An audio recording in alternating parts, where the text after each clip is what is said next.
Olá, terceiro dia da semana da Matcomp. Sem mais introduções, vamos deixar o Renan se apresentar com a sua palestra aí, Entre Universos, a modelagem de um fluido. Por favor, Renan, assume o controle. Opa, vamos lá então.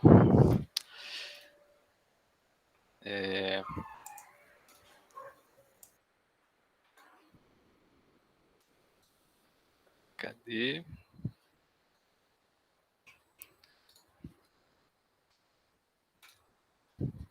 Tá aparecendo aí? Em algum Tá momento vai sim, aparecer. Tá tô sim, vendo. tá sim. Show. Bom, então, para quem não me conhece, meu nome é Renan, eu sou da Matcomp, eu entrei em 2018, então já vai fazer aí 4 anos. E hoje a palestrinha que eu queria fazer aqui para vocês é sobre um tema que sempre me interessou desde que eu entrei na Matcomp, que é a parte de modelagem matemática e um pouco de física, misturando com dinâmica de fluidos e um pouco das equações de Navier-Stokes, que vai ser o ponto central, assim, no final das contas. Mas é o seguinte. Bom, vamos começar então. Nessa capinha aqui, inclusive depois se alguém tiver interesse, essa imagem que está aqui é de um fenômeno de fluidos que chama Kármán Vortex Street. O fluido está indo da esquerda para a direita aqui, e aí nessa aqui, não sei se dá para ver o mouse, dá, né? Aqui tem um tubozinho, e aí enquanto ele passa, ele vai gerando esses vórtices alternados, cada hora de um lado. É muito legal, tem uns vídeos sobre isso. Mas vamos lá. Modelagem matemática. Desde que a gente, desde o primeiro período, quando a gente entra na Matcomp, a gente, em cálculo 1, cálculo 2, cálculo 3, equações diferenciais, até GAAL também, geralmente o que a gente estuda é como resolver um problema. Então, a gente recebe um conjunto de equações, recebe um sistema de equações, e a gente quer resolver ele. São poucas as vezes, nessas matérias que a gente faz, que a gente, de fato, passa pela modelagem de um problema. Então, o que seria essa modelagem? No mundo real, a gente tem problemas e a gente quer usar a matemática para resolver esses problemas. Então, como que a gente faz isso, né? Como que a gente faz essa ponte entre um problema do mundo real e um problema matemático, que a gente tem ferramentas para resolver e tudo mais? Aí, primeiro, o que é modelagem matemática, né?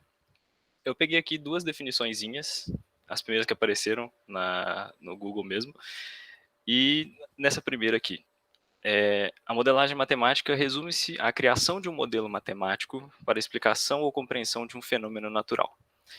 E aí a outra, a modelagem matemática é uma área do conhecimento que estuda a simulação de sistemas reais a fim de prever o comportamento destes, sendo empregada em diversos campos de estudo e tudo mais. Então, com essas duas definições, a gente consegue ter uma ideia, consegue ter uma definição mais ou menos boa de o que é a modelagem matemática, só que ainda fica um pouco amplo, que seria a gente pegar um problema no mundo real e associar ele a um problema matemático para poder ser resolvido. Essa apresentação eu montei ela baseado no que eu estudei na minha iniciação científica, que é de simulação computacional, simulação de fluidos computacional. Então, todo esse trajeto que a gente está fazendo, que a gente vai fazer aqui, é partindo de um objeto real, passando pelas ferramentas matemáticas, ferramentas computacionais, com o objetivo de chegar em um programa de computador, em uma aplicação que vai simular um fluido. Então, a gente quer ver como que um fluido se movimenta e quer fazer ele se movimentar no computador, fazer umas imagens bonitinhas, seja para jogo, seja para entretenimento no geral, ou então para aplicações de engenharia mesmo. A gente precisa entender como que os fluidos funcionam para a gente conseguir simular eles no computador. Então, o primeiro passo eu queria estabelecer aqui, queria mostrar o paradigma dos 4 universos, que é um conceito, é um paradigma que eu vi num livro, que é esse livro aqui, Computação Gráfica e Imagem, do Jonas Gomes e Luiz Velho. É um livro sobre computação gráfica, é bem antigo já, tem muita coisa, mas no primeiro capítulo ele fala uma coisa muito legal, que é esse paradigma dos 4 universos, que é uma forma com que a gente tem de abordar problemas para a gente poder fazer uma modelagem. Então, os 4 universos são o universo físico, o universo matemático, o universo de representação e o universo de implementação. E aí o primeiro universo é o universo físico. Ele nada mais é do que um conjunto de objetos do mundo real. Então é a realidade mesmo, é a nossa realidade física, tudo que a gente toca, tudo que a gente vê. É um mundo infinitamente complexo, então a complexidade, tudo é do jeito que é. Então as moléculas elas interagem entre si, porque de tal jeito, porque sim, porque Deus quis, não sei, mas ela não, de antemão, ela não obedece nada exatamente, ela é do jeito que é.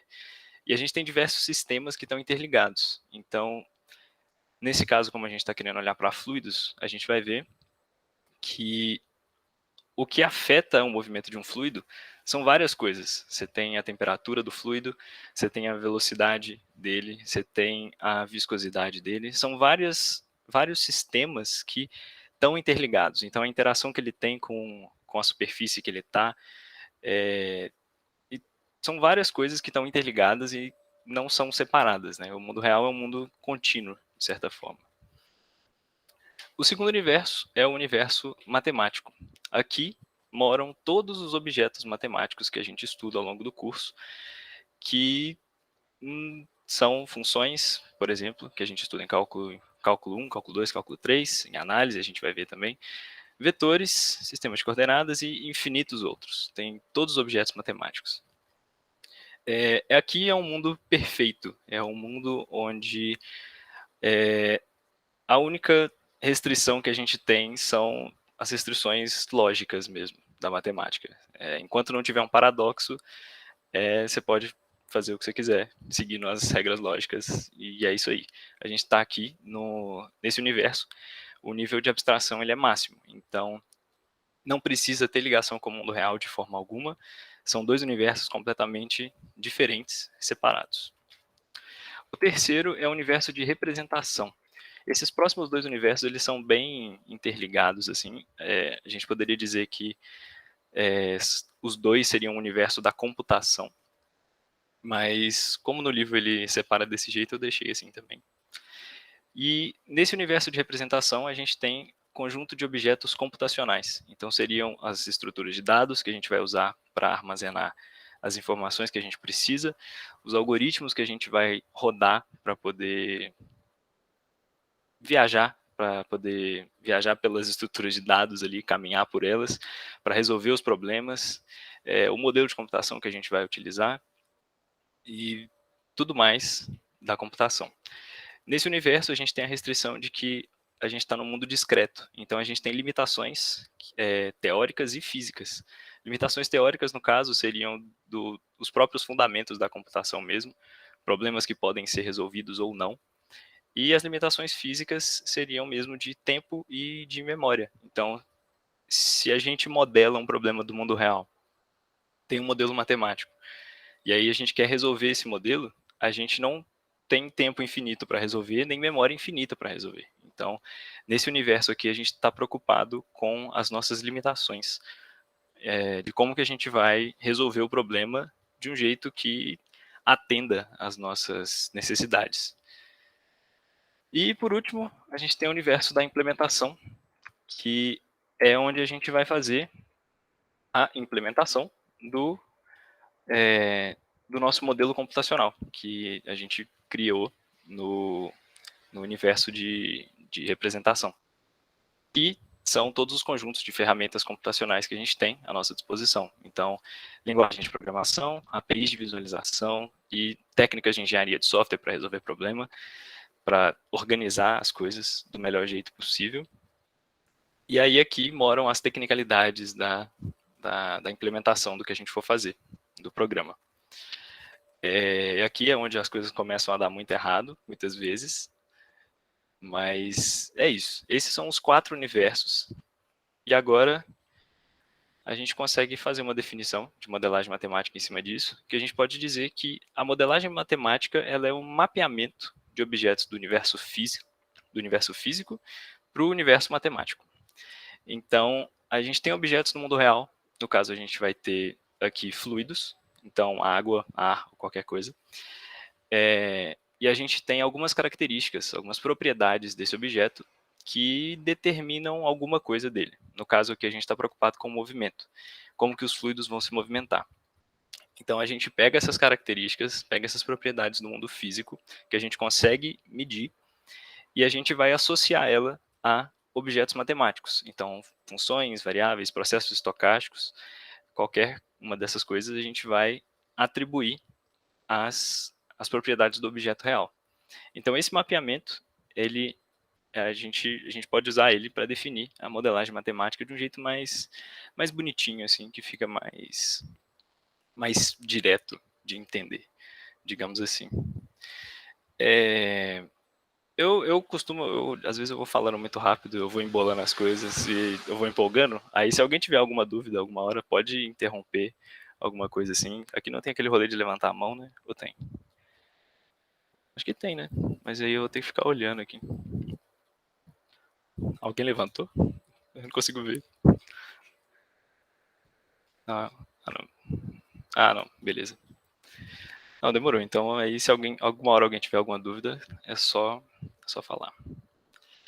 Bom, vamos lá. Então agora que a gente tem essa ideia de modelagem matemática estabelecida, vamos modelar um fluido. Então, provavelmente alguns de vocês já devem conhecer as equações de Navier-Stokes, as famosas e infames equações de Navier-Stokes, que são um conjunto de equações diferenciais que governam o movimento dos fluidos. São as equações que a primeira vez que você vê parece muito complicada, parece uns negócios bizarros, mas aí o que eu queria fazer aqui é caminhar pelo processo de derivação dela e vocês vão ver que não é tão complicado. Dá para seguir de um jeito bem tranquilo e intuitivo. São poucos conceitos que a gente usa para poder obter ela.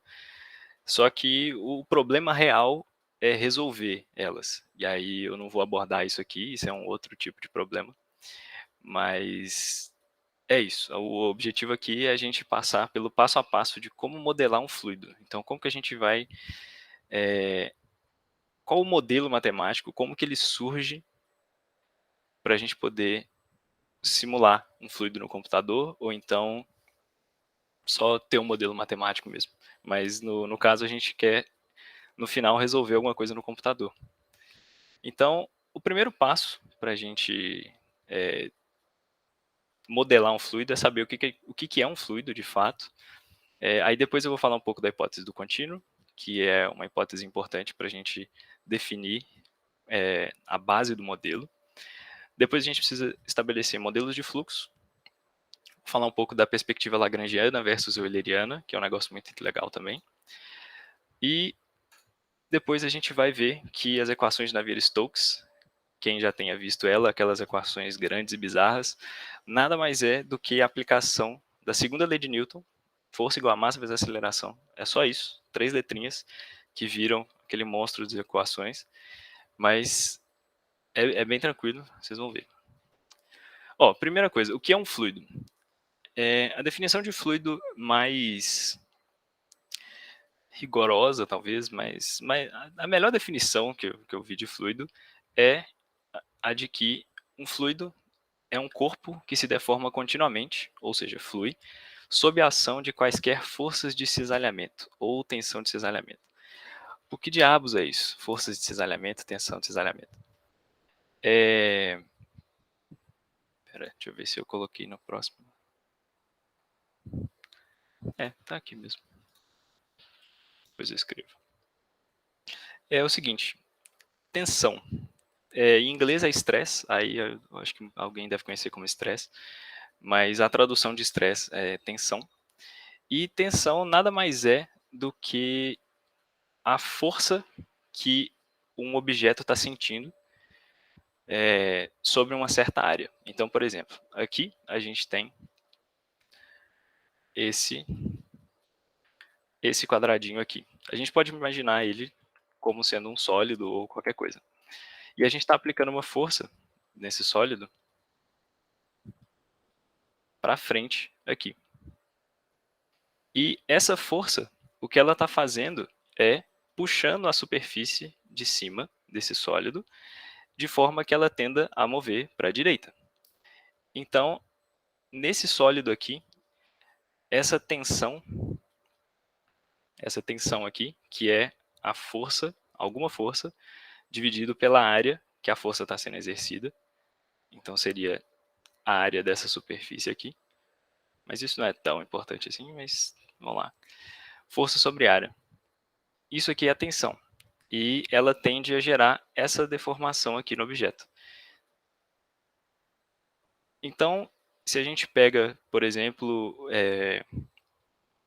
não sei, você faz uma caixinha de papelão que ela é furada dos dois lados. Se você empurra ela para frente, ela vai tender a virar esse paralelogramo aqui.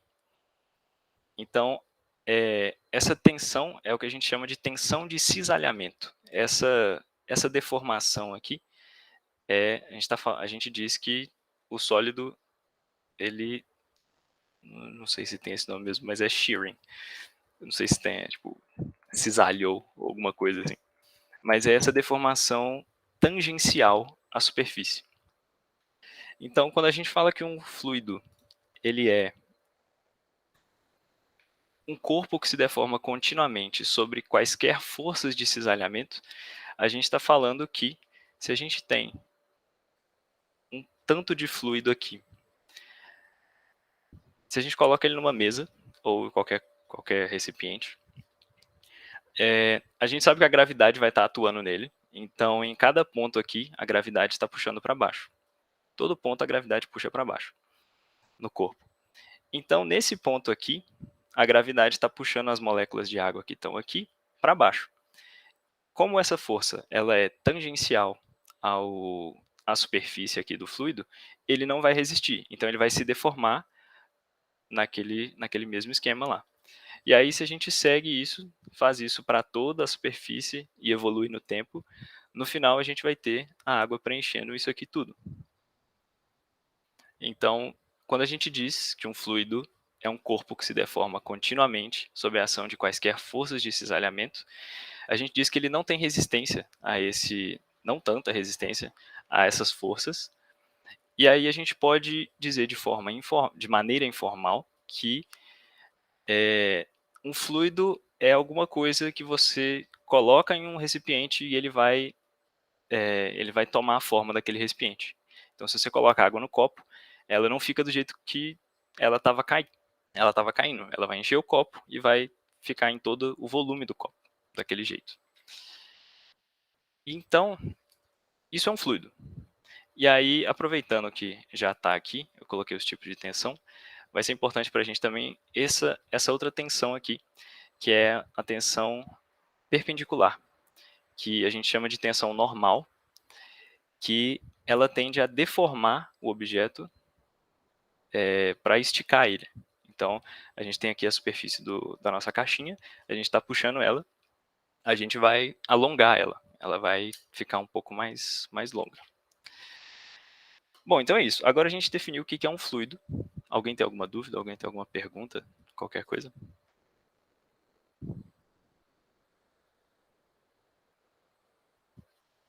O Bira falou aqui que a caixa de papelão vai diminuir a altura. De fato vai, se a gente estiver no mundo real, mas é a mesma coisa. Continua sendo tensão de cisalhamento. Só que aqui, no caso, a gente, como é um problema matemático, a gente só ignora isso. É só para ilustração mesmo. Mas, de fato, ia diminuir a altura.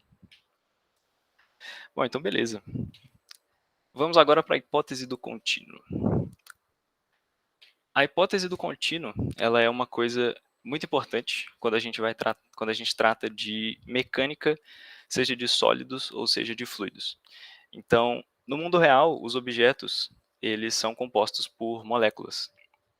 No fundo, a gente sabe disso, que no final, se a gente der zoom o suficiente, a gente começa a ver os átomos, as moléculas. Só que no mundo que a gente vive, no mundo macroscópico, a gente não vê essas moléculas. A gente percebe algo contínuo.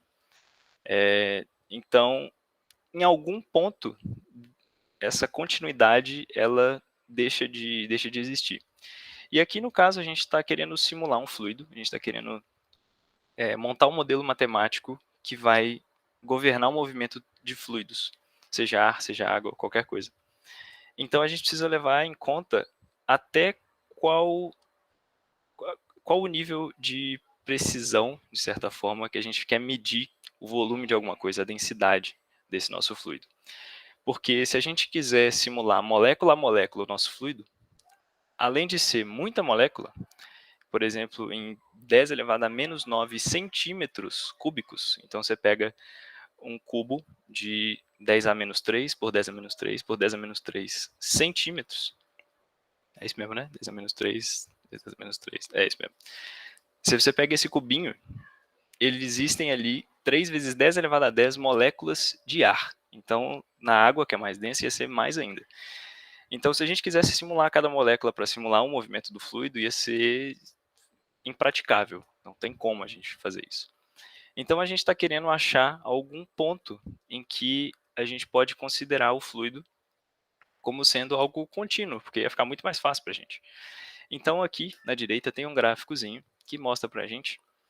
Aqui no eixo horizontal, a gente tem o volume do fluido. Então, o que a gente está fazendo nesse gráfico aqui, vamos imaginar que a gente tem um recipiente aqui, e aí tem água ou qualquer fluido aqui dentro. O que a gente vai fazer é escolher uma caixinha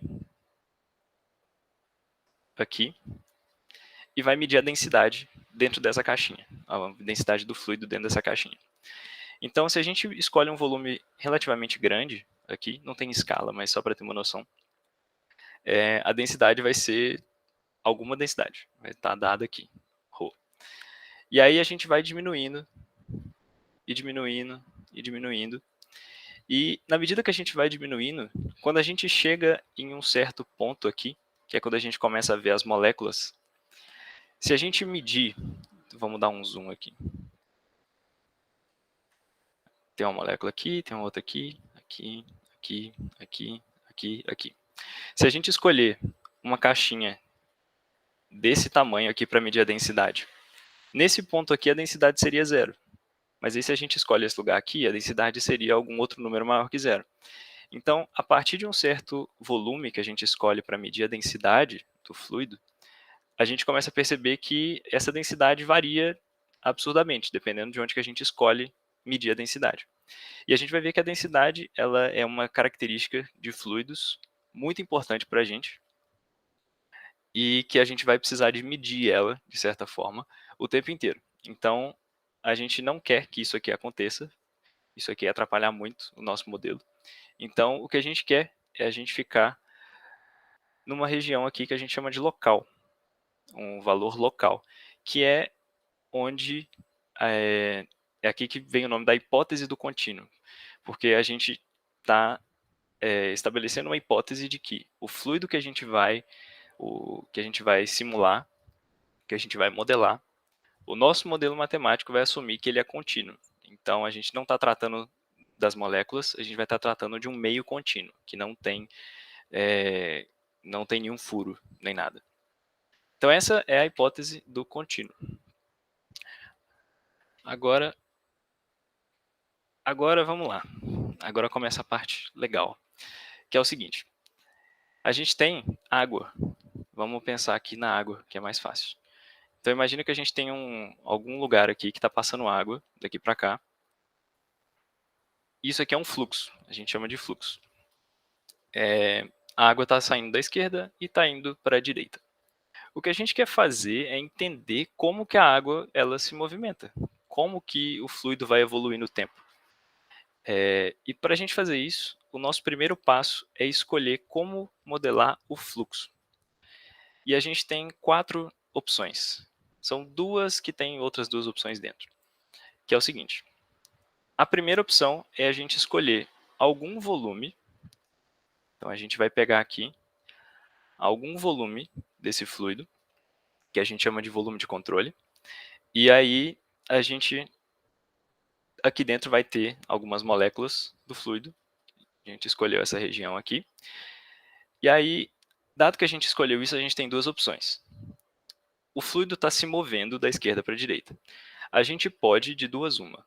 Ou a gente vai observar esse volume fixo no espaço, então a água vai passar pelo fluxo, pelo volume, ou a gente fixa esse volume no fluxo e acompanha enquanto ele se move.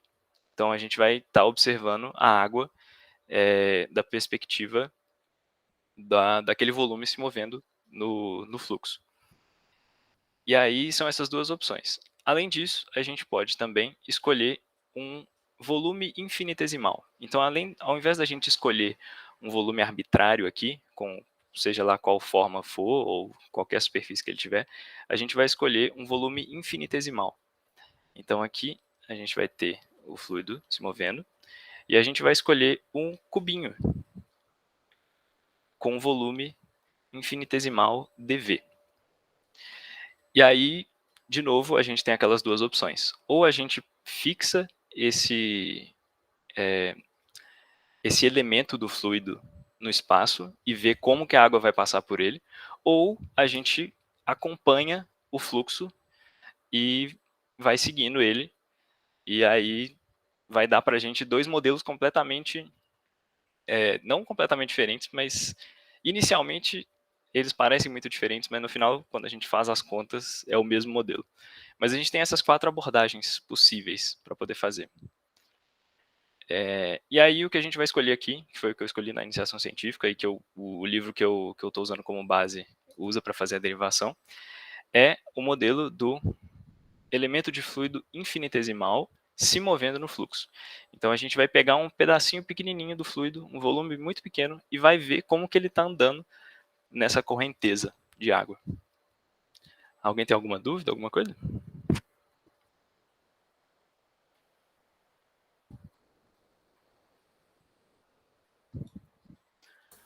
Mandaram uma dúvida no chat aí.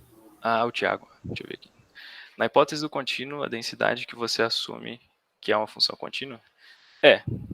A gente assume que a densidade é uma função contínua no espaço e no tempo. Essa que é a hipótese do contínuo.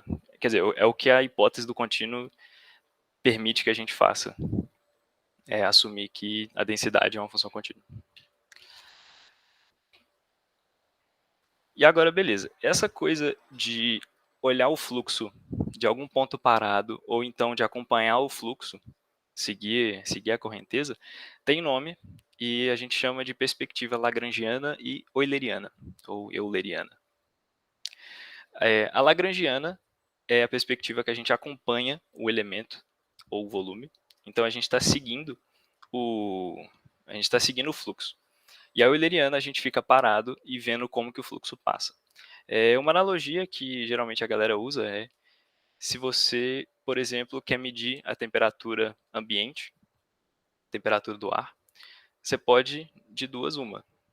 A temperatura da atmosfera, por exemplo. Ou você coloca um termômetro e mede a temperatura do ar que está aqui, que está passando. Às vezes pode vir uma brisa de ar quente ou então de ar frio. E aí o que você está medindo aqui, aí o ar pode estar frio, pode estar quente. Aí digamos aqui que venha, aqui atrás está vindo um ar quente. A temperatura que esse termômetro vai registrar vai ter um gráfico, digamos, aqui no tempo. Então vai começar baixa e depois vai subir. Alguma coisa assim. A outra opção é a gente fazer um balãozinho. A gente faz um balãozinho aqui, que vai estar carregando um termômetro, e a gente vai estar medindo a temperatura enquanto a gente se move junto com o ar. Então, a forma com que a gente vai estar medindo, ela é diferente, porque agora são duas coisas que vão afetar a temperatura. Nesse primeiro caso aqui, a única coisa que está afetando é qual a temperatura do ar que está chegando aqui no termômetro. Mas nesse caso aqui, como a gente está acompanhando o ar, se o ar inicialmente aqui era quente, então aqui a gente estava medindo um ar um pouco mais quente, com o tempo a tendência é esfriar. Se não tem nenhuma fonte de calor aqui, esse ponto quente vai ficar um ponto frio. Então, a temperatura ela iria sair daqui e ia cair. Só que, além disso, além da gente estar medindo a temperatura aqui, do ar aqui, a gente está se movendo pelo ar. Então, pode ter momentos que a gente vai ter um ar quente aqui na frente, e aí, como a gente está se movendo em direção a ele, se a gente tivesse parado aqui, ia estar só diminuindo, mas como a gente está chegando cada vez mais próximo dessa região de ar quente aqui, a temperatura, na verdade, ela vai diminuir um pouquinho e depois começar a subir. Então, essa aqui é essa é a perspectiva lagrangiana. Então, esses são os dois tipos de perspectiva que a gente pode ter para observar alguma coisa em movimento. Lagrangiana e euleriana. No caso, a gente escolheu a lagrangiana. E quando a gente escolhe a lagrangiana, a primeira coisa que aparece para a gente é uma coisa que a gente chama de derivada material, que é um operador. Então, agora vai começar um pouquinho de matemática. Que é o seguinte, exatamente isso que eu falei aqui atrás, de a gente está medindo a temperatura. No caso agora a gente quer saber a densidade, por exemplo. A densidade de um fluido em um certo ponto, na perspectiva lagrangiana, eita,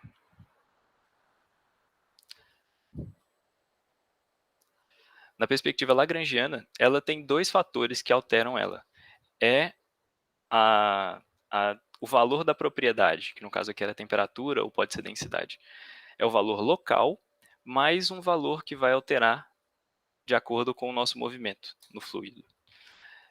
E aí é o seguinte, então a gente está com um elementozinho aqui, e aí a gente define o nosso sistema de coordenadas, uma coisa importante também, a gente define aqui o x, y, z, e aí a gente tem os elementos, os componentes da velocidade. Então v aqui é a velocidade, é o vetor velocidade desse elemento de fluido, e ele tem componente no eixo x, u, no eixo y, v, e no eixo z, w. Então essas aqui são as componentes da velocidade. E aí, se a gente quer saber como que essa velocidade vai mudar ao longo dessa trajetória aqui, geralmente quando a gente quer saber a taxa de variação de alguma quantidade, a gente tira a derivada, né? Então, se a gente quer a taxa com que um ponto varia no espaço, ele está se movendo para cá, se a gente sabe que ele moveu daqui para cá em alguma quantidade de tempo, e ele tem uma posição x, a gente faz que a derivada da posição com relação ao tempo vai dar para a gente a velocidade. Aí aqui a gente quer saber aqui é como que alguma coisa do fluido vai mudar enquanto ele está se movendo. Para a gente fazer isso, a gente não usa só uma derivada, porque como a gente está na perspectiva lagrangiana, a gente tem que usar essa derivada aqui, que ela nada mais é do que... vou fazer a derivação, é simplesinho. A gente quer, por exemplo, a densidade. Então, existe um campo vetorial, um campo escalar aqui, que é a densidade, x, y, z e t. Então, dado um ponto no x, y, z, no tempo t, a gente quer ver como que isso vai mudar no tempo. Então, se a gente tira a derivada total de ρ com relação ao tempo, a gente vai ter, se a gente aplica a regra da cadeia, a gente vai ter o seguinte, a gente vai ter a derivada parcial. A gente vai ter a derivada parcial de ρ com relação à primeira coordenada aqui, que é x, vezes a derivada de x com relação ao tempo. E aí a gente faz isso para todas as coordenadas, del ρ, del y, dx, não, dy, dy, dt, e por assim vai. A gente faz as outras duas aqui. E aí a gente percebe o seguinte, dx dt é simplesmente a velocidade no eixo x, que a gente chama de u. Então a gente coloca u aqui. No y a mesma coisa, velocidade v. No z a mesma coisa. E no tempo a gente vai ter a derivada de ρ com relação ao tempo, Não, pera, aqui é parcial. Derivada parcial de ρ com relação ao tempo, vezes a derivada do tempo com relação ao tempo, que é 1. Isso aqui, por isso que aqui não tem nada. E aí, não tem nada especial na densidade, então a gente simplesmente tira isso aqui e a gente generaliza isso para um operador, que é esse aqui. Então, toda vez que aparecer esse D maiúsculo, a gente está expandindo para essas derivadas aqui. E a gente pode deixar ela mais bonitinha assim também, usando um pouco de cálculo vetorial, mas aí é só para ficar mais bonitinha. Isso aqui é a mesma coisa. Então, quando a gente trata, sempre que a gente tratar da perspectiva lagrangiana, isso aqui é muito importante, porque isso aqui diz para a gente como que alguma quantidade do fluido, aqui ó, se a gente pode quebrar isso aqui nos termozinhos e explicar melhor aqui ó. Isso aqui é a derivada material, esse operador, com D maiúsculo, e ele diz para a gente o quê? A taxa com que uma propriedade do fluido varia no tempo, da perspectiva do elemento do fluido. Esse segundo operador aqui, que é só a derivada parcial com relação ao tempo, a gente chama de derivada local, e ela é a taxa com que a propriedade do fluido varia no tempo em um ponto fixo do espaço. Então, naquela analogia do balão lá, é como que a temperatura está variando dentro do balão. E, no final, a gente tem o último operador aqui, que a gente chama de derivada convectiva, que é justamente o quanto que o fluido, quanto que alguma propriedade do fluido vai estar mudando enquanto a gente se move. Então, pelo fato da gente se mover, essa propriedade vai variar de valor. Então, isso aqui é um termo que diz para a gente o quanto que variou enquanto a gente estava mexendo. Então, isso é a derivada material. Agora, vamos... Alguém tem alguma dúvida, verdade, na derivada material? Alguém tem alguma pergunta? Não entendeu nada? Está muito complicado? Quer que simplifique alguma coisa? Então, beleza. Vamos lá. Agora, o que a gente tem até agora é... A gente escolheu um modelo de fluxo, escolheu como que a gente vai olhar para esse modelo de fluxo, e agora a gente quer obter algumas equações desse negócio, para a gente descobrir como de fato que o fluido vai se mover. Então, lembrando aí de fundamentos de mecânica, para quem já fez, ou então só de física básica mesmo, do ensino médio, se a gente quer saber como um objeto se move no espaço, a gente precisa saber quais as forças que estão agindo sobre ele, porque nenhum objeto se move do nada, alguém tem que fazer alguma força nele para ele se mover. Então, o nosso primeiro passo é saber quais forças que estão atuando nesse nosso querido elemento do fluido que a gente escolheu, esse bichinho aqui. Eita. Quais forças que vão estar atuando nele? Se a gente sabe quais forças estão atuando nele, a gente sabe qual a massa que ele tem, porque a gente sabe a densidade do fluido, né? A gente definiu lá que é contínuo, então a gente pode definir uma função contínua que define a densidade do fluido em um ponto x, y, z no tempo t. Então, isso aqui dá para a gente a densidade em algum ponto. Então, se a gente sabe a densidade, que é massa sobre volume, a gente sabe o volume, que é dV, então a gente consegue saber a massa. E aí, com isso, a gente consegue descobrir a aceleração desse objeto, desse elemento do fluido. Então, tudo isso aqui, a gente vai, a partir de agora, o que a gente vai fazer é descobrir quais forças estão atuando nesse elemento, para descobrir qual a aceleração desse elemento. Então, é literalmente só isso. Todas as equações fundamentais, é uma observação legal, é que todas as equações fundamentais de dinâmica dos fluidos, e eu acho que também de dinâmica dos sólidos, mecânica dos sólidos, eu acho que deve ser a mesma coisa, mas elas surgem da aplicação de alguma lei fundamental da física. Então, por exemplo, aqui, essa F igual a ma, a gente chama de segunda lei de Newton, mas ela também tem a ver com a conservação do momento, que é uma outra propriedade. E a gente pode aplicar também a conservação da energia nesse elemento de fluido, ver quanto de energia que está saindo, energia de calor, energia energia cinética, potencial gravitacional.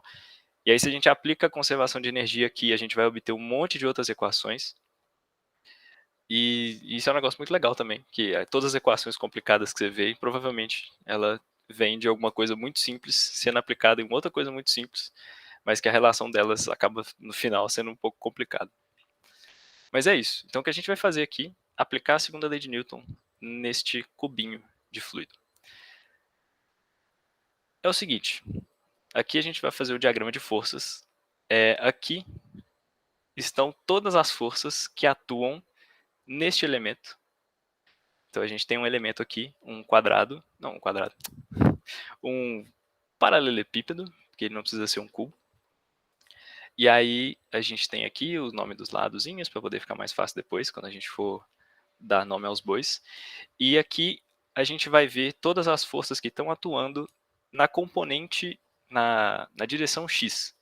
Isso aqui é tudo que está na direção X, porque se a gente for fazer nas três vai ficar muito, muito difícil. Então vamos fazer para um e o resto vai se repetir para as outras. Então a gente não precisa fazer para todo mundo. A primeira coisa que a gente precisa estabelecer é quais são os tipos de força que existem. A gente pode separar em dois tipos de força, de maneira geral, que são forças de corpo e forças de superfície. O que seria isso? Forças de corpo são forças que vão atuar em todo o volume do corpo que a gente estiver trabalhando. Então, todo o volume do elemento ele está sob a ação de força. No caso seria, no nosso caso aqui vai ser a força peso, que é devido à gravidade. Então, a gravidade ela age em todo o volume do elemento. Ela não dá preferência para nenhuma superfície em específico. Ela age em todo o volume. A força eletromagnética seria um exemplo também. Então, se a gente estivesse tratando de fogo, por exemplo, a gente poderia considerar essas forças, talvez, eu acho, não tenho certeza. Mas, de qualquer forma, esses são os dois tipos de força de corpo que tem. E tem forças de superfície. E aí existem duas, especificamente, que são, a pressão, que é pressão que a gente conhece mesmo, pressão de gás, pressão de água, que é a força sobre uma força sendo aplicada sobre alguma área. Então, no caso aqui, como a gente tem o elemento do fluido, tem todo um volume de fluido aqui, e tem fluido em cima, tem fluido do lado, tem fluido em todos os cantos, tem fluido. E aí, eita, de novo. Aí foi. Então, de todos os lados, tem alguém fazendo força para baixo. Então, aqui tem água aqui em cima e ela está empurrando essa superfície aqui. Então, existe uma pressão sendo exercida nessa superfície. A água que está aqui do lado também vai empurrar para cá. Então, também tem pressão. Então, esse é um outro tipo de força que a gente tem que considerar. E, por último, são as forças de tensão, que a gente falou lá no começo, que é a tensão tangencial e tensão normal. E aqui surge a noção de viscosidade. Vocês devem, com certeza, já ter ouvido falar nessa coisa de viscosidade. Um fluido mais viscoso que o outro. O mel é mais viscoso do que a água, que é mais viscoso que o ar. Isso é simplesmente uma medida de o quanto que as moléculas elas puxam umas às outras. Então, o quanto de atrito que existe dentro do fluido. Isso vai ser importante para a gente aqui. E esse atrito ele gera essas tensões, tensão tangencial e tensão normal. Então, beleza. Vamos começar com as forças de corpo, que é só isso aqui. No caso, a gente está considerando simplesmente a gravidade. E a força peso, a gente sabe que essa força peso, a gente dá um nome para ela aqui, é simplesmente a massa vezes a aceleração da gravidade. No nosso caso, a gente não tem a massa do elemento de fluido. O que a gente tem é a densidade dele. Então, a gente tem a ρ aqui, nossa funçãozinha de densidade. E densidade é massa sobre volume. Então, se a gente quer obter a massa, para poder jogar aqui na fórmula, a gente simplesmente multiplica a densidade pelo volume. O volume, nesse caso aqui, a gente define, a gente tem os lados aqui, deixa eu apagar essas coisas. Os lados têm tamanho dx, dy e dz. O nosso elemento do fluido aqui tem dx, dz e dy. Então, o volume vai ser simplesmente dx, dy e dz. Então, isso aqui é a nossa massa. E agora, a gente, para simplificar a vida depois, a gente vai definir essa variável aqui, que é o f sub x, porque a gente está tratando, lembrando, sempre na direção x. A gente está no eixo x aqui. Então, a gente vai definir esse f como sendo a força de corpo por unidade de massa. Quer dizer, a gente define um Fzão grandão, um F aqui, que é a força de corpo por unidade de massa. Então, isso aqui é força sobre alguma coisa de massa. E aí ela tem as componentes dela. Aí seria aqui Fx em I mais Fy J mais Fz K. Então, essas aqui são as componentes. E aqui, no caso, a gente vai tratar da componente x. Então, se a gente tem a massa e a gente tem a...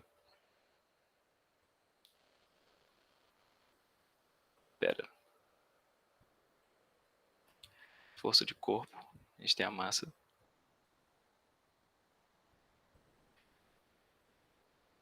É verdade, é isso mesmo. Então, aqui a gente tem a massa e a gente define aqui a força como sendo força sobre massa. Esse Fzão grandão aqui. E se a gente, então, multiplica essa componente, que é força por massa, pela massa, no final a gente tem só a força. Então, isso aqui, vezes Fx, que é força. Eita. Força sobre massa. No final das contas, a gente vai ter só a força. Então, a gente tem alguma força aqui. Não precisava ter. Ignora esse Fzão aqui. Mas o que a gente tem aqui é a resultante das forças de corpo, que no caso é uma só, devido à gravidade. Alguma dúvida? Alguma coisa que não fez sentido? Então, beleza. Agora vamos para forças de superfície.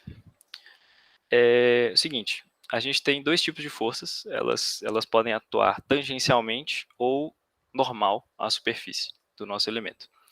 Então, a gente vai olhar face a face, cada uma das faces, e ver quais forças que estão atuando. Então, não é difícil, só é muito trabalhoso, porque a gente tem que ficar olhando cada um dos lados, ver como que elas se comportam. Mas aí, para a gente entender melhor, eu vou falar de duas, só de dois lados aqui. O resto se repete igualmente para todos os lados. As que são interessantes a gente ver são essa aqui, que ela está nessa face aqui, HGFE. HGFE. Nessa face, a gente tem o seguinte. Como a gente está imaginando isso aqui? Lembrando sempre de onde que veio isso aqui. Isso aqui é um elementozinho que está no fluido. Então, em volta dele, tem água. Tem água passando aqui de todos os lados. Tem água para cima, água para baixo, água de todos os lados. Então, se a gente imagina que imediatamente acima dessa superfície aqui, tem uma outra superfíciezinha. Então, se a gente olha de lado, a gente tem essa superfície aqui. E aí tem uma outra camada de água aqui em cima. E aí o seguinte, a gente vai estabelecer um padrão aqui,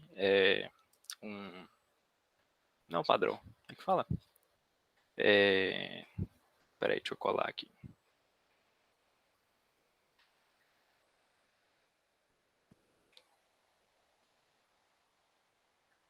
O padrão, a gente vai adotar esse padrão aqui, que é o seguinte. A velocidade, as componentes da velocidade, elas tendem a aumentar junto com, na medida que o eixo aumenta. Então, na direção positiva do eixo x, a velocidade vai aumentar. Então, como a gente está num fluido aqui, se a gente coloca a origem aqui, e aí aqui a gente tem o fluxo. A gente está imaginando que a velocidade aqui ela é maior do que a velocidade aqui. Então, aqui é menorzinha, aqui é maior. Então, a gente vai fazer, a gente assume isso aqui, e aí a gente vai perceber o seguinte. Uma superfície que vai estar acima dessa aqui, como ela está mais longe da origem, como ela está na direção positiva de crescimento dos eixos, ela está um pouco mais rápida do que essa superfície de baixo. Então, ela está se movendo um pouquinho mais para frente. Está se movendo mais rápido do que essa aqui. Então, se a gente adota a perspectiva dessa face aqui, HGEF, HGFE, para a gente, a camada de água que está em cima da gente, ela está indo para frente. Ela está mais rápida que a gente. Então, o que isso vai gerar é... A gente sabe que tem um atrito entre as moléculas. Então, o que está acontecendo aqui é que a camada de cima está puxando essa camada de baixo um pouco. Então, a viscosidade entra aqui. Como a gente está tratando de um fluido viscoso, que no mundo real a gente só vê fluido viscoso, a camada de água que está em cima está puxando a camada de água que está embaixo. Então, vai surgir uma força nessa nossa superfície, que é nesse sentido que o fluido está puxando a gente. Então, essa... Gente, eu esqueci a palavra, não é padrão. Tem um nome. Meu Deus.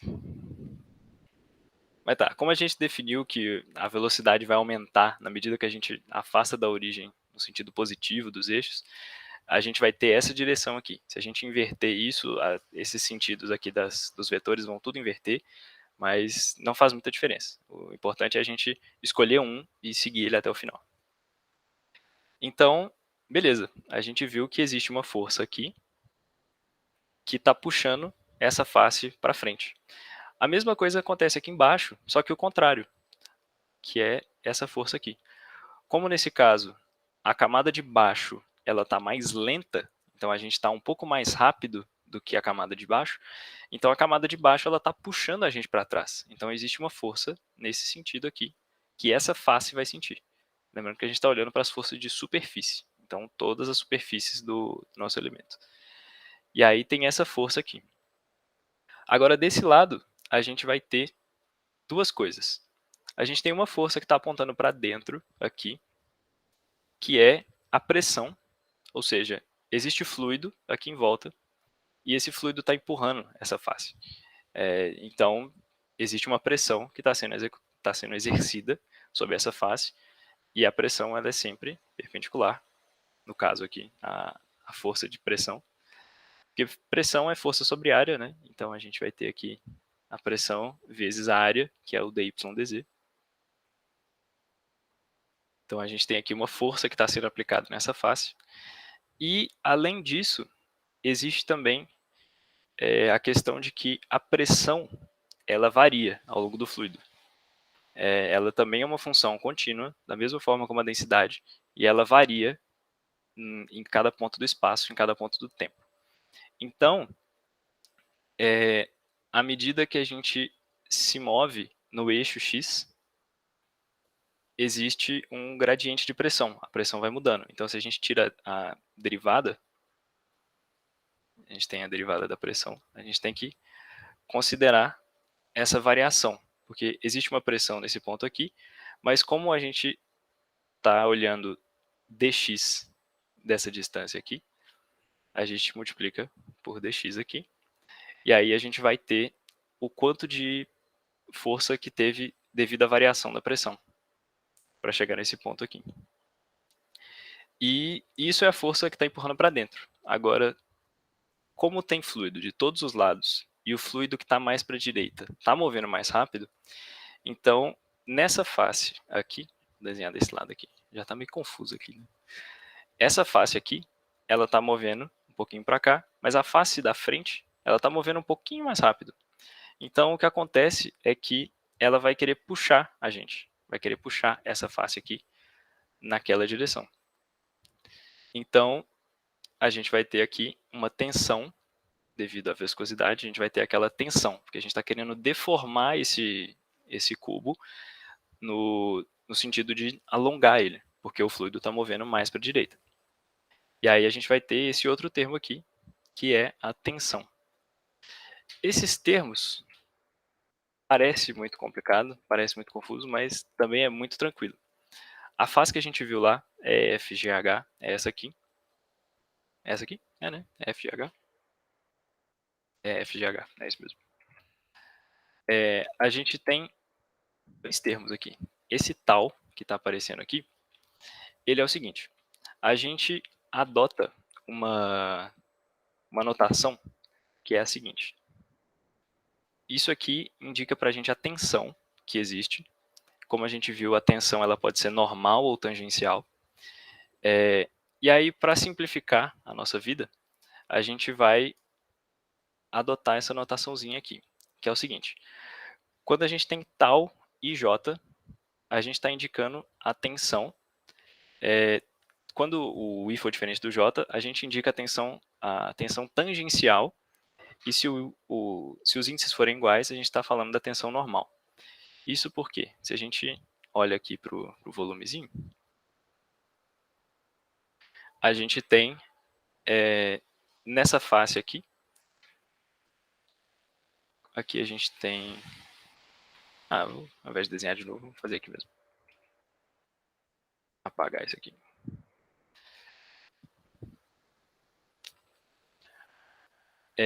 A gente tem aqui o x, y, z. E aí, nesse caso aqui, essa aqui, por exemplo, aqui a gente está falando de tal yx. Por quê? A gente está falando da tensão, como é diferente, a gente vai estar falando da tangencial. Isso porque a gente está pensando é um vetor que está no plano perpendicular ao eixo y. Então, a gente tem lá tal i, j. Então, o primeiro aqui, a gente considera o plano perpendicular a ele. Então, o plano, então a gente sabe que tal yx está num plano perpendicular ao eixo y na direção x. Então, tal yx quer dizer, é um vetor que está localizado em um plano que é perpendicular ao eixo y, perpendicular, e ele está na direção x. Então, ele vai estar para cá, na direção x. E é isso aqui que está indicando. E aí, se a gente olha aqui embaixo, a gente vai ter a mesma coisa. Esses dois vetores aqui, eles são indicados pelo mesmo valor de tensão. E se a gente olha agora para o lado aqui, que é a tensão normal, a gente, como os dois são iguais, xx, a gente sabe que a gente está olhando para a tensão perpendicular à face, que é perpendicular ao eixo x. Então, a um plano que corta o eixo x. Então, aqui é essa notação que a gente usa. Então, tal xx é a tensão na direção x perpendicular a alguma coisa, no caso a face. Então, é isso que é esse tal. Então, aqui, perpendicular ao eixo y na direção x. Nesse caso aqui, ele é perpendicular à direção ao eixo z na direção x também. Perpendicular ao eixo z na direção x também. Então, como a gente está tratando aqui somente das forças que atuam na direção do eixo x, todo mundo aqui, todo tal aqui, vai ter a segunda coordenada como x. Então, isso faz sentido. Aqui também a mesma coisa, x, x, x. E aí, se a gente repete aquele processo de olhar, tem uma superfície que está mais rápida que a outra, então vai me puxar para trás. Está indo mais lenta, então vai me puxar, quer dizer, está indo mais rápido, vai me puxar para frente. Está indo mais lento, vai puxar para trás. Está na minha frente, mas está mais rápido, quer me puxar para frente também. E aí, com isso, a gente tem as forças. Porque tensão é força sobre área. Tensão e pressão é força sobre área. E aí, como a gente já sabe as tensões, quer dizer, a gente não sabe, né, mas a gente definiu algum valor de tensão aqui. Essa puxada ela vai depender do quão viscoso é o líquido, ou do quão não viscoso ele é. E aí, esse valor vai variar. Mas ele é algum valor. É alguma coisa que a gente chamou de tal de yx. Porque está perpendicular ao eixo y, num plano perpendicular ao eixo y, olhando para a direção z. Então, esses valores aqui, a gente ainda não sabe, mas são funções. A gente sabe que existe pressão aqui, no mundo real existe, então a gente sabe que existe algum termo aqui de pressão. como o fluido está sendo puxado para um lado, existe uma tensão que surge ali. Então, como a gente sabe tudo isso, e a gente sabe também a área de cada uma das faces do nosso elemento, a gente consegue saber a força em cada uma dessas faces. Então, na face ABCD, a gente vai ter essa força aqui, que é a tensão, que é força sobre área, vezes a área. No final, vai dar para a gente só a força. A área é o dx dz. Então, aquela área ali, ABCD, é esse aqui de baixo. ABCD. Então, na face de baixo, a força que está sendo exercida sobre essa superfície é isso aqui. É dado pelo valor da tensão vezes a área. Nessa superfície aqui, FGCB, a gente tem duas coisas acontecendo. Eu falei aqui, já até esqueci. BCGF, acho que é assim que está escrito. BCGF. A gente tem dois componentes. A gente tem, primeiro aqui, uma que é devida à pressão e o gradiente de pressão, e a outra aqui que é a tensão vezes a área. E o gradiente da tensão também. Até agora tá fazendo sentido? Alguém tem mais alguma dúvida?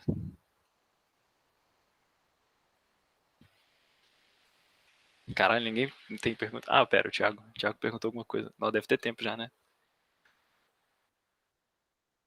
Acho que você já disse isso antes, mas eu confundi aqui. É uma porção do espaço R3, isso.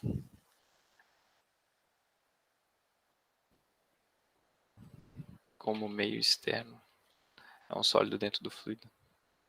Não é um sólido dentro do fluido. A gente está olhando para um pedaço do fluido. Então, a gente pegou lá, escolheu alguma região do fluido que está se movendo. Está movendo para cá. E a gente escolheu, a gente pode pensar assim, que a gente escolheu algumas moléculas, colocou numa caixinha, e a gente vai estar observando como que ela vai se mover ao longo do fluido.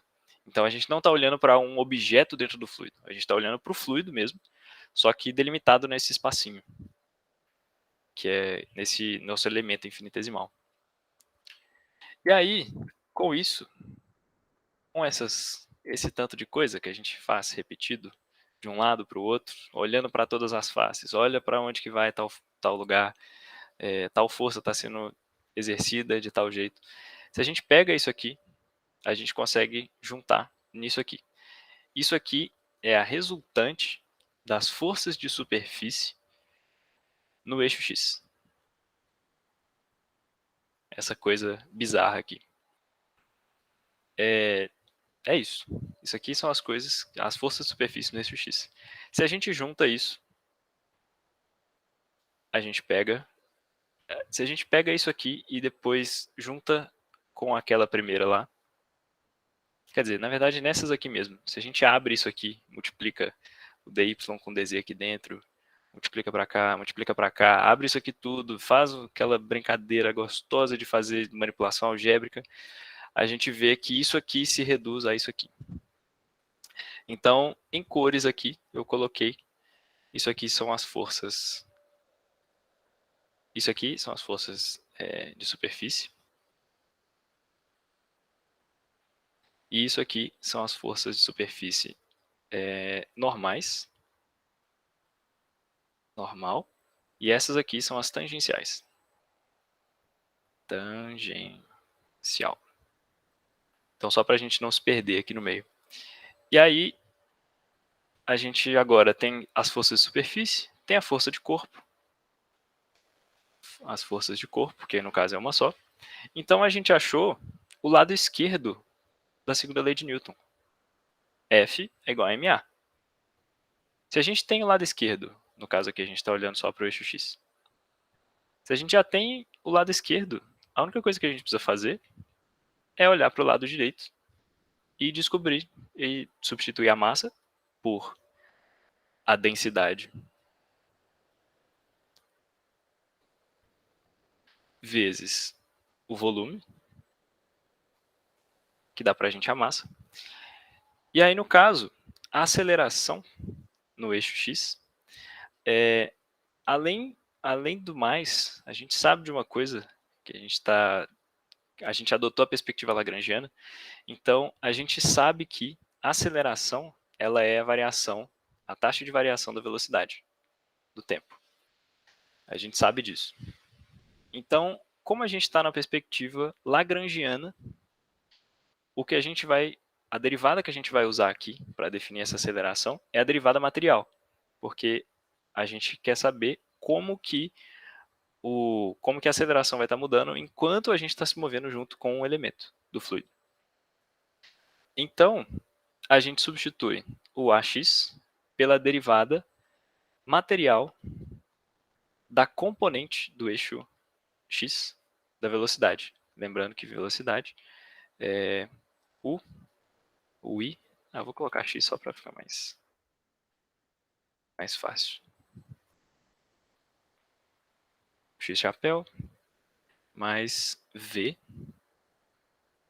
Jesus amado, que y é esse? Y chapéu mais z chapéu é w. Tem um w aqui.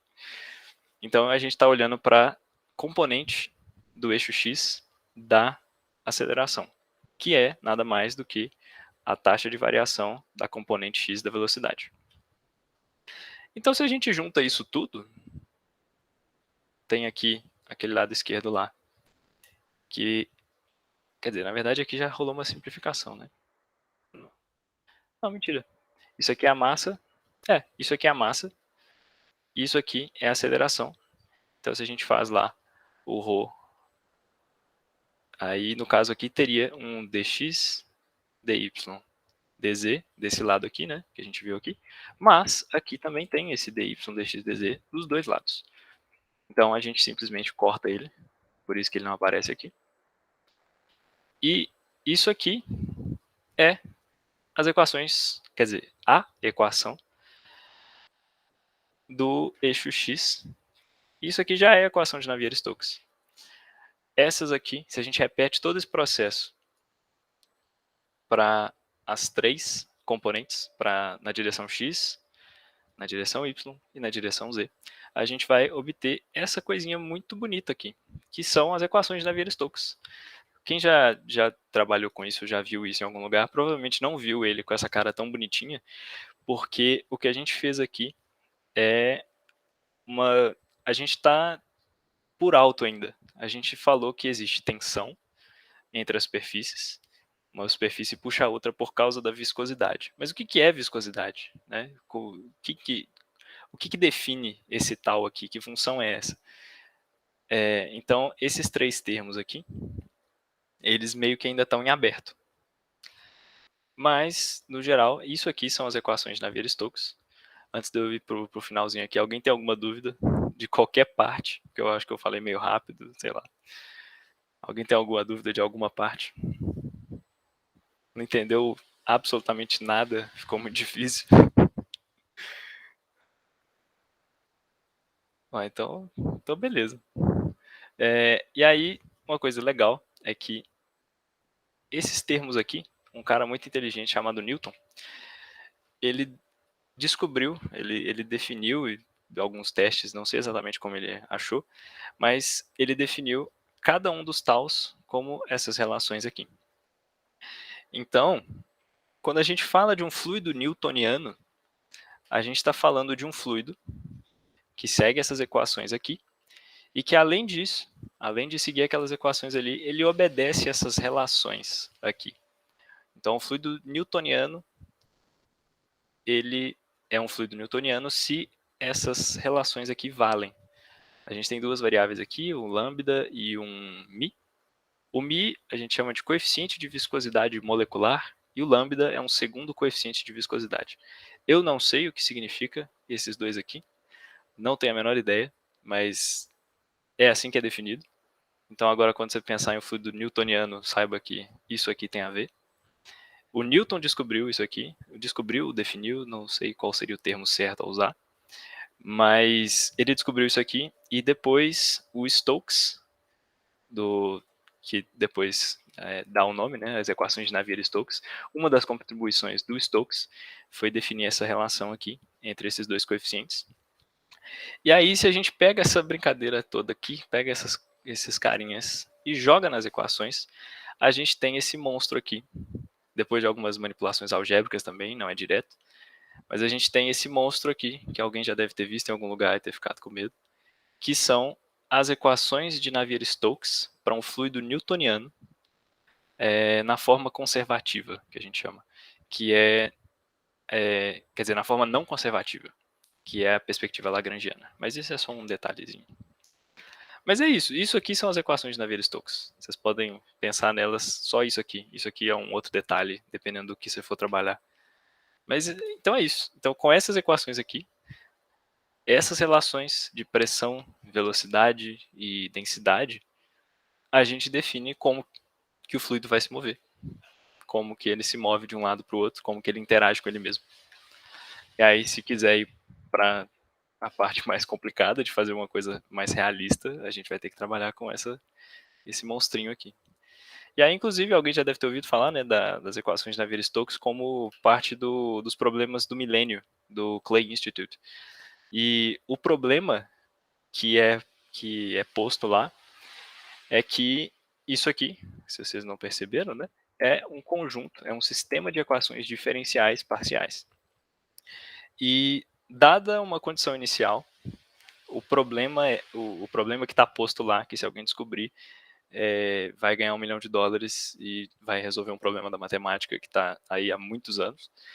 O problema é, dado essas equações aqui, e dado uma condição inicial, então dado que o fluido começou se movendo para um lado, tem velocidade inicial, pressão inicial e tudo isso, sempre vai existir uma solução suave e contínua para esse problema. Então, o maior problema é provar que, independente de como tiver o seu sistema, acho que tem algumas condições específicas lá, mas o problema é, dado essa condição inicial, esse problema aqui, esse sistema, tem alguma solução que é bem comportada, de alguma forma.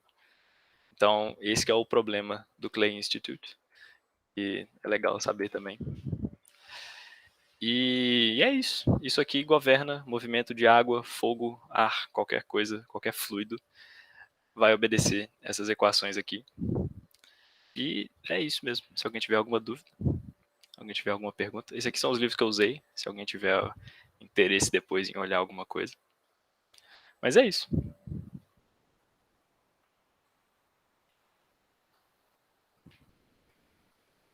Hoje, Renan, sua IC, ela trabalha na perspectiva de, tipo, você programa simulações para essas equações, ou você trabalha ela na Pois perspectiva é. numérica? O que você... Então, a minha IC, desde o começo, eu não tinha muita noção, mas aí eu cheguei para Denise e falei que eu tinha interesse na área de computação gráfica, simulação e tudo mais. E aí a gente foi montando o projetozinho, e no final das contas acabou sendo um projeto de simulação de fluidos computacional, mais específico um outro modelo que chama modelo de águas rasas, que ele essas equações aqui de Navier-Stokes, só que tirando alguns termos, a gente faz algumas simplificações e aí a gente tem um outro sistema. E aí a ideia é pegar esse modelo de águas rasas, discretizar ele e depois fazer um software para poder simular água usando essas equações. Aí, então, tipo, foi um projeto bem ambicioso, que eu queria passar por, tipo, tudo. Desde da parte matemática, de pegar as equações, entender as equações, fazer essa derivação aqui. Depois, ter o modelo matemático em mãos, fazer o modelo numérico, então fazer a parte da discretização. E, no final, pegar esse modelo discreto e jogar ele no computador, usando C++ e OpenGL para poder fazer um programinha para rodar essas coisas. Só que ainda falta muita coisa. Em um ano, a única coisa que eu fiz foi essa parte teórica de ver o modelo de águas rasas, e comecei a discretizar ele. Vi um modelo discreto dele, só que eu não aprofundei muito. Mas então, tipo, que eu vi até agora foi isso. E o projeto em si ele é bem, bem ambicioso, eu diria. Vai demorar bastante ainda. Mas é isso. E de que perspectiva vocês partem, assim, nesse processo teórico? De que perspectiva vocês partiram? No sentido de... Minha pergunta é muito mais... de que ponto teórico, a partir, tipo, análise funcional, que outras... que outras áreas, dentro desse processo de entender a teoria, se passou por? Então, como é uma ideia de projeto que é mais amplo que dá para ser, basicamente, né? Porque o que eu cheguei para Denise e falei que eu queria ver um pouco de tudo, e ela acabou concordando também. E aí ficou meio que, tipo, um pouco de cada coisa. E aí começou com as equações de Navier-Stokes, vendo nada muito específico nem de análise funcional, até porque eu ainda não fiz análise, eu tenho que fazer. Eu acho que vou fazer o próximo semestre, sem ser esse. Mas aí seria, acho que o mais próximo acho que da pergunta que você está fazendo, acho que o mais próximo seria análise numérica, para poder fazer o estudo do método de discretização, que eu ainda não comecei, mas eu vou começar a fazer. Tipo, é uma coisa que até o Calado tá trabalhando com essa parte de análise numérica. E aí, tipo, ainda não comecei esses estudos, assim, foi mais um overview do modelo das equações de Navier-Stokes, como que elas surgem, mas não teve nada muito aprofundado ainda não. Foi uma coisa mais superficial. Mas vai ter análise numérica, eu acho que vai ser o ponto central vai ser a abordagem central do projeto. Mas vai envolver um pouco de tudo, eu acredito.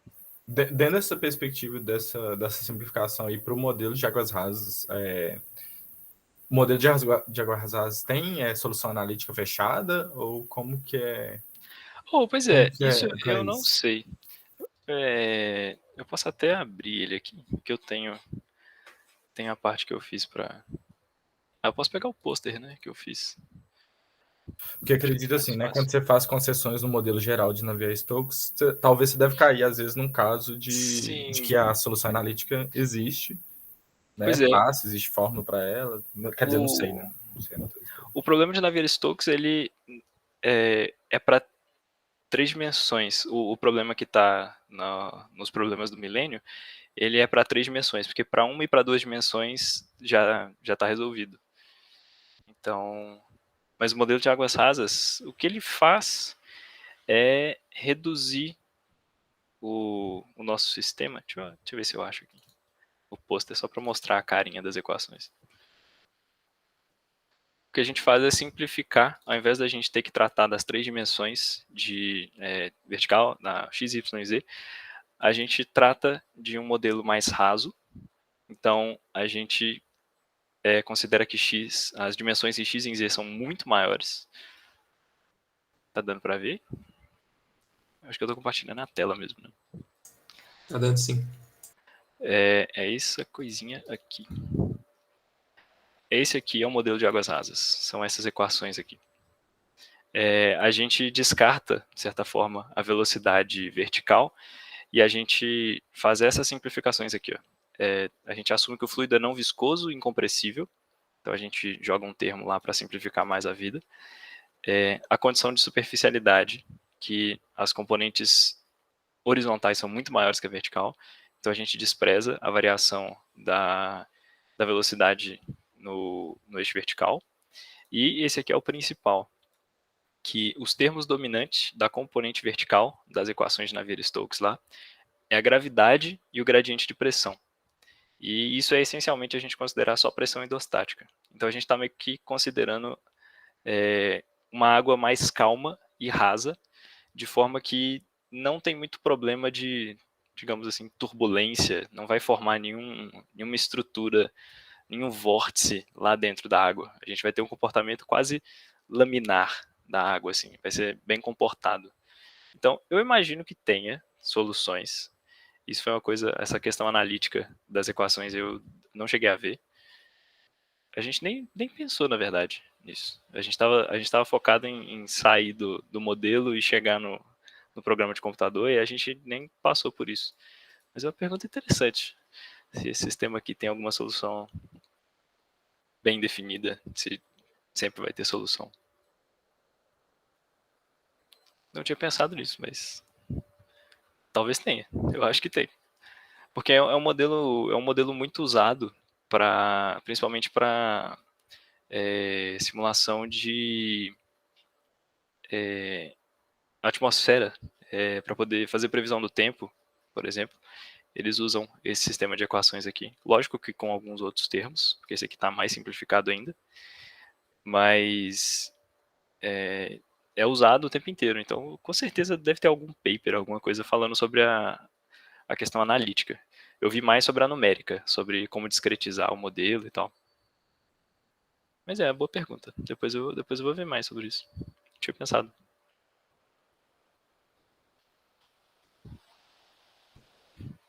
É isso.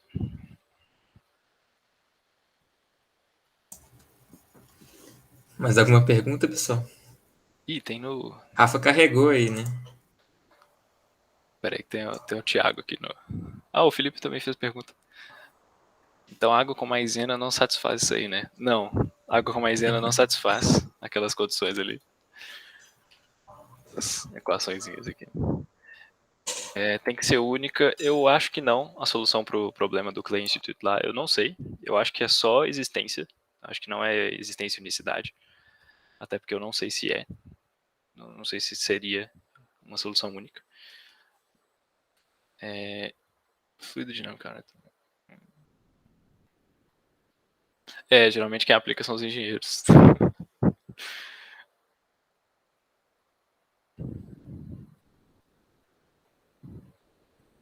Oh, valeu, Thiago. O Lauro, toda essa dinâmica de fluidos também se aplica a gases? Sim. Tudo isso aqui se aplica a qualquer fluido. Óbvio que dependendo de qual fluido que a gente estiver trabalhando, a gente vai ter que tratar de outras variáveis, outras propriedades. Mas, sim, isso aqui se aplica diretamente a gases. Inclusive para fogo também, que é plasma. Mas aí entraria um pouco de eletromagnetismo aqui, ia ter as forças entre os íons e tudo mais, e aí, além dessa força de corpo aqui da gravidade, a gente ia estar tratando de forças eletromagnéticas. Então, isso que é um negócio legal desse modelo, assim, o objetivo o objetivo o meu objetivo com essa apresentação aqui era mostrar como que surge um problema. Então, como que a gente vem do mundo real, a gente tem lá a água correndo por algum canto, e aí como que a gente olha para aquilo e começa a colocar nos moldes de matemática que a gente conhece. Então, usando campos vetoriais, campos escalares, espaços vetoriais, se a gente for olhar de alguma forma, cálculo vetorial, cálculo integral diferencial. Então, usando essas ferramentas que a gente aprende para montar o problema do zero. Então, essa que era a minha intenção com isso aqui. Não sei se ficou tão claro, porque foi um pouco corrido, não falei muito exatamente de cada coisa, mas como uma ideia geral, é isso aí. Acho que você foi até mais fundo do que eu pensei que iria.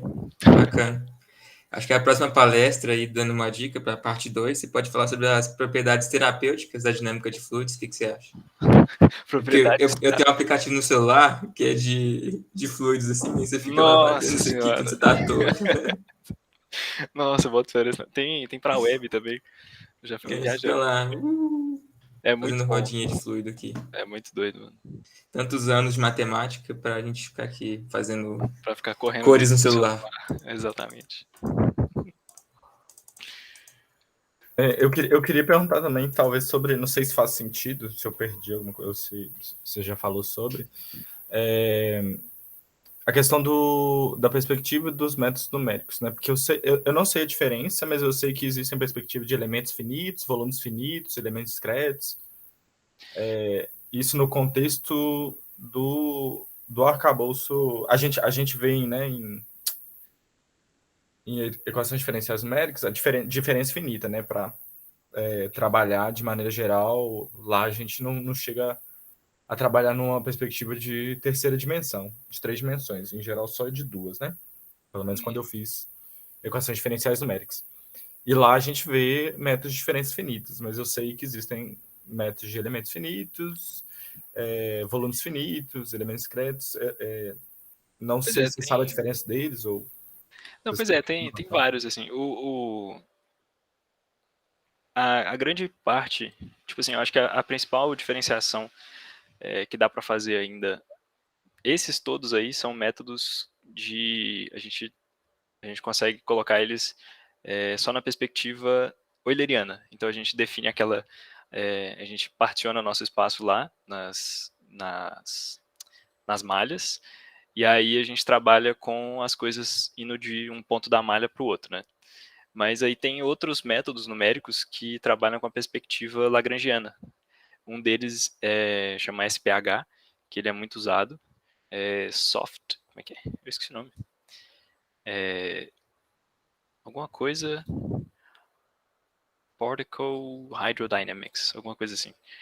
É um deles, mas lá na minha IC, o que eu vi foi um método meio que híbrido, que ele é um método que a gente chama de semi-lagrangiano, que a gente usa diferenças finitas, só que a gente trabalha um pouco com a perspectiva lagrangiana. Então a gente, nesse ponto aqui, tipo aqui, ó, a gente tem a nossa malhazinha, bonitinha aqui, e aí a gente tem as velocidades ficam no canto da malha, de cada um dos pontos aqui.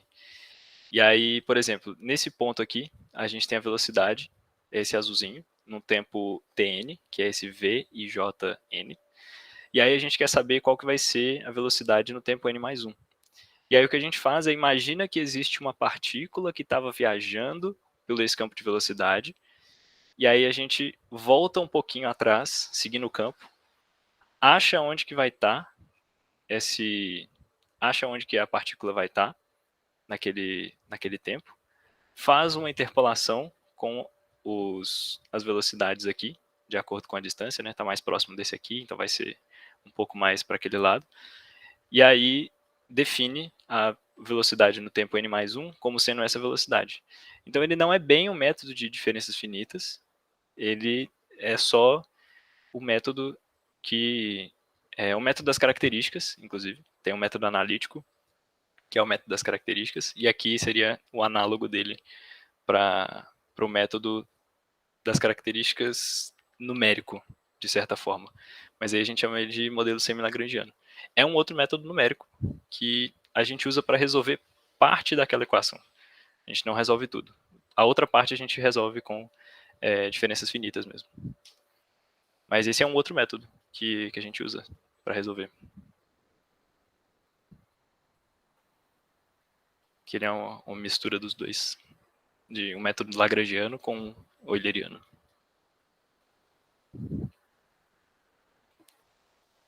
É isso. Bacana aí, parabéns. Acho que foi bem legal. Valeu. Obrigado aí por responder minhas perguntas. Que é isso. Parabéns. Pode ir bolando uma outra apresentação aí pra gente escutar mais amanhã. Nossa senhora. Você tá doido. Isso aqui eu fiz a tarde inteira. Mas deu tempo. Pô, foi muito bom. Foi um prazer te escutar aí, Renan. Eu que agradeço aí a oportunidade. Eu posso falar em nome de todo mundo que tá aqui ainda. Vamos encerrar? O que vocês acham? Se ninguém tiver mais nenhuma pergunta, 8h50, né? por mim, tranquilo. Eu tô com o Laura ali querendo parte 2, sem dúvida, porque assim, acho que tem muito espaço para entrar mais nisso, né? Não, com certeza. Entrar aí, né? Com certeza. Atiçou nossa curiosidade. Sem dúvida. Então funcionou. Cumpriu o objetivo. Nos primeiros 3 slides eu tava pensando assim, já quero o Renan dando palestra internacional já. Jesus amado. Não, eu quero a resolução de Navier-Stokes, né? Isso é 1 milhão. É isso que eu quero. O próximo projeto de C vai ser isso aí, resolver as equações de Navier-Stokes. Tadinho, Eu já perdi meu prêmio Turing numa das aulas do Mário, que eu tentei resolver o problema da parada, mas não deu certo, claramente. 50 anos de C. Eu quero 1 milhão. Ai.